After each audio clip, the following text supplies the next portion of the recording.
people on the YouTube. Welcome to our Monday's free YouTube live session. Ah, yeah, let's talk about Bitcoin, shall we? So, what has Bitcoin been up to on the weekend? As you know, we got a lot of nice, juicy moves, a lot of choppiness. Ah, but yeah, where is Bitcoin? And maybe we can talk about where Bitcoin was, Bitcoin did just for the week, just for the weekend. Yeah, there has been a lot of chop, as you can see here. Why is that? Maybe just a quick, quick lesson about open interest. If you see a potential low forming, like in this case that we had here. So if you see a potential low forming like this, and you can see a lot of open interest just rising up, and there was a nice decent amount of shorts opening here on most exchanges. Only Deribit had like few million longs that were simultaneously opening here in this range. And what do you expect when you get such, I mean, after such a big drop, when you have such big amount of open interest, you usually see some choppiness. My bias was a little bit to the upside, where we again got that nice squeeze of those shorts. And then yeah, once we got that choppiness out, once we chopped out all the shorts, longs, then you got a nice steady open interest range. Which really isn't of any help to us in that time. So once you see something look like this pattern happens a lot of times, and you can expect a choppy price action, where in the end you can decide to even not trade this because it's a little bit harder to trade if you are not using order flow. So jawohl. Now let's see where we are, what is happening. So I, as you maybe have noticed, I love volume profiles of different ranges. So again, this was discussed a couple of times. We do have two ranges, just in my opinion, how I use them. We got the upper range, we got the lower range. Where is the value area high? Again, once when we were still like somewhere here, we were talking about in Prochetta's launch, like we got a potential head and shoulders pattern here. And yeah, we got this pattern. I was thinking about a fake out to the downside. Um, we kind of did that. I am still hoping for a little more downside until we get to our upper levels. I mean, this is still okay, but just from past history, I would like a little downside move with a nice juicy wick on the higher time frame candle close. Um, so yeah, in my opinion, this is what I see. So as you can see, we did have the value area low of the previous range. We did reject from it. Now, for now, we are kind of consolidating on this bigger time frame trend line. As you can see, this was nice support. We broke it again, got above it, nice candle close, back test, and you got the upside move. So this is still, as you can see, no candle closes. Still a nice valid support, but I would like that fake out also of this trend line into the value area high of range, coming back inside somewhere in this area, somewhere around here, coming back, and then potentially having that upside move.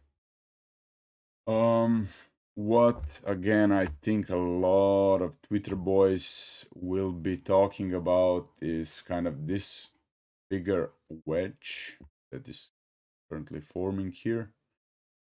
Um, so we got this upper trend line. You can see no closes. and we got here this lower trend line. Let's delete all of this so not have we have cleaner charts.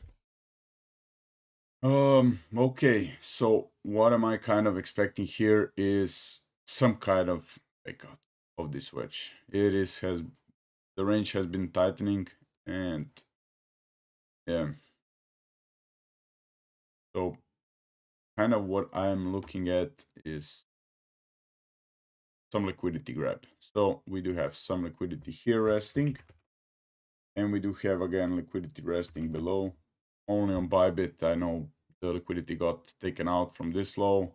So on every other exchange, the lows are still in. I mean, the lows are still in. We still have equal lows. So a lot of liquidity here. So either way we go, we will take the liquidity of lows or highs and simultaneously getting some sort of fake out. So if you do come back up, again, you have that fake out of the wedge, which again, probably every Twitter, YouTube boy will be shilling that you may long it, break out, you get a 4-hourly candle close above it, blah blah blah, and then you might see that potential reversal. This is for the upside. Again, for the downside, again, coming back into our area of interest, maybe getting some 4-hourly close, getting back up, and going for the upside liquidity. So this is something that I will be looking at for potential trades. So coming back inside this area or coming back down below this area. So taking out fake out of the wedge, taking out liquidity, and so on and so on. That'd be nice. This week we also have really like a ton of news each day. So tomorrow CPI, on Wednesday FOMC, yeah, then just it goes on and on and on, like for every day. So let's be prepared. Do not rush in any trades just because of this news. So that's what I'm talking about, and I want to like say that those fake outs reversals might happen quickly just because of this news, and you do not want to get stuck when the order book is thin, when there is no interest, when they're just chopping people out, squeezing them. This is something you want to be in a trade before the news and not once the news are released. So if something, I mean, if a news has come out, you just wait for that price action to show its hands. So wait for some price action to develop, so you have clear areas of invalidation, and this is where you want to enter, and not just chasing the prices, wicks, candles. Like, no go. That's not how it's.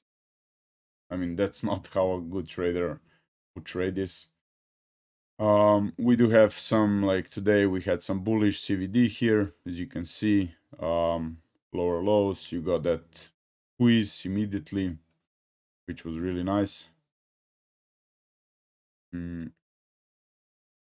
There also at the lows, once the lows were formed, again you got a safer entry and not just chasing those wicks. Again, you have a low, you have a lower low on CVD, which again gives you bullish CVD, and this is maybe your area of interest where you want to long, where you're expecting some sort of support, volume wise, can price action wise, or whatever you are trading, and this is just your like potential confirmation that the price might go up. So really nice trading for this week. From order flow size, from order flow wise, I really didn't see anything big. Just in my opinion, one thing to keep an eye on is BitMEX, using some clusters for determining some highs, some lows, support. So this is something to be aware of. And also Bitfinex on derivatives has put some sort of support here below us, which would again come back into that idea of taking out those equal lows, coming back down, filling some limits, having that support there. Or maybe even if this is some retail guy, maybe squeezing him down, looking at open interest, and maybe coming back into a trade below once this guy is stopped out for good. Um, but yeah, that's kind of it from my side on Bitcoin. Really, just waiting for some key levels, waiting for that bottom level that we have been talking about for weeks. So, I mean, none of our PTL traders was bullish in this range, so everyone was waiting just for that kind of potential fake out of the head and shoulders, which again we were prepared like 2 months in advance. So we are just hoping for lower and lower. But we are coming at a key level. I mean, this could be a key area where I'm kind of 50-50 again, expecting a little bit lower. If we get it, if we do not get it, we will trade other levels. But this is a moment where price might just shoot up and you'll be left out and be surprised. So for me here, I'm not that bearish. I'm still like 50-50, have my levels, and just which one will be hit. That one I will trade, of course, with other confluence, not just blindly answering trades.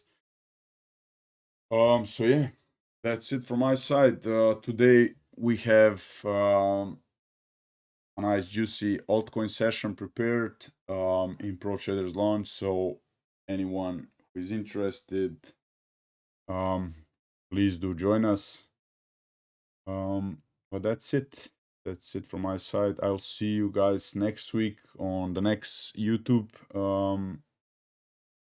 video that I'll be making. And have a nice week of trading. Again, watch out for the news. Don't get chopped out. Don't lose profits. If somebody is not really like into order flow or just trading price action, I would advise when the news are hit, just maybe just stay out of the trades and just wait for some normal price action to form where you can easily identify your invalidations and so on. So good luck and let's secure some profits this week. Bye bye everyone.